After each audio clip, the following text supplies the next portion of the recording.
ठेकेदाराला आणि ती ह्या उद्देशासाठी दिले तिथे मच्छी मार्केट करावं. संजय घाडीने ते कधीच चालू केलं असतं, प्रयत्न पण केलं.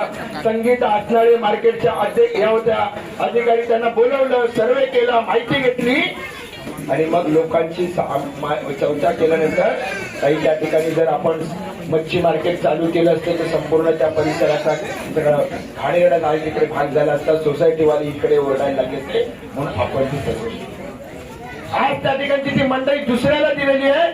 त्याचं देखील माहिती घेऊन आपण वेगळ्या उद्देशासाठी जर ते मंडळी उपयोगात येत असेल, महिलांचे त्या ठिकाणी सबलीकरण करण्यासाठी, प्रशिक्षणकरण करण्यासाठी, तर ती जागा देखील महानगरपालिकेची आपण ताब्यामध्ये घेऊन हे प्रशिक्षण केंद्र सुरू करण्याचा प्रयत्न करू. आणि म्हणून ताईंनी जरा शिकून घ्यावं. पाटेकर मॅडमनी किती मंडळी कशासाठी होती, तुमच्या राज्यातच होत्या, तिथे काय कायदा आहे आणि काय कानून आहे. ताई म्हणाल्या त्यांच्या इकडे पण तशीच महानगरपालिकेची मंडळी, तिथे काय नाही. मीनाताई ठाकरे मंडळी नाव फक्त दिलेलं आहे. आम्ही अभ्यासिका चालू करणार, हे करणार, ते करणार. अरे संजय घाडीने अभ्यासिका चालू पण केली. तिथे ज्या विभागाचं तुम्ही प्रतिनिधित्व केलं त्या ठिकाणी ती इमारत होती. खाली आमचे ज्येष्ठ नागरिक होते पण वरती काय चाललंय ते बघत नव्हते.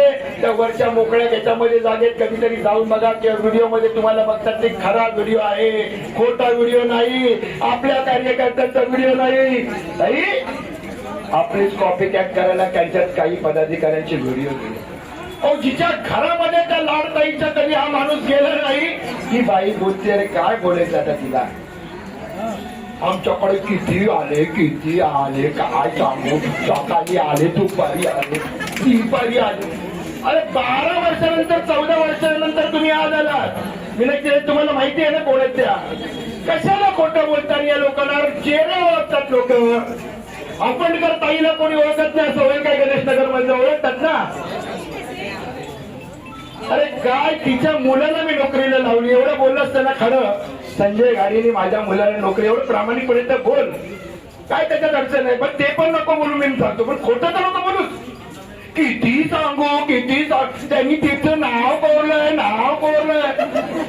अरे असल्या नाव कोरण्या बिवण्याने संजय घाडीने कोविड मध्ये जे काम केलं ना, त्याच गणेशनगरच्या शाखेमधून, त्याच मैदानातून या सर्व करोना योद्ध्यांना घेऊन जीवाची पर्वा न करता हे काम मी या प्रत्येक माणसाच्या हृदयावरती कोरलेलं आहे.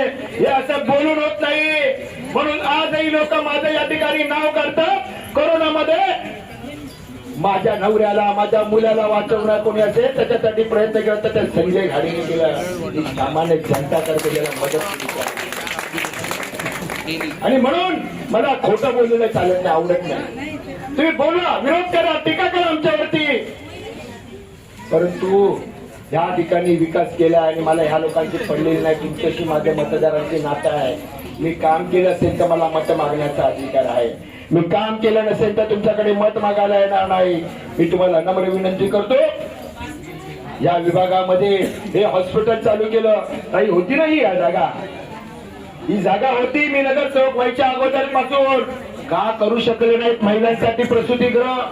मी केलं, मी सुरू केलं नगरसेवक असताना. 22 तारखेला त्याचं उद्घाटन झालं. आज फुल प्लेज मध्ये त्या ठिकाणी ऑपरेशन होतात. आमच्या माता भगिनी त्या ठिकाणी जाऊन प्रेग्नन्सीच्या पिरियड मध्ये बाळपणात त्यांचे ऑपरेशन होते किंवा नॉर्मल डिलिव्हरी होती, त्यांचे उपचार होतात. आज ताई त्या ठिकाणी मी शिंदे साहेबांना पत्र पाठवून सांगितलं मला या ठिकाणी NICU युनिट पाहिजे. आमच्या बच्चूला जर काचीच्या पेटीत ठेवायची वेळ आली तर या ठिकाणी ठेवलं पाहिजे. कारण माझ्या माता भगिनी जी तुमची लाडकी बहीण आहे तिला तुम्ही 1,500 देता, तिची ऐपत नाहीये लाखो रुपये खर्च करायची. मला NICU युनिट पाहिजे. साहेबांनी त्यांच्या याच्यामध्ये इंटरव्ह्यू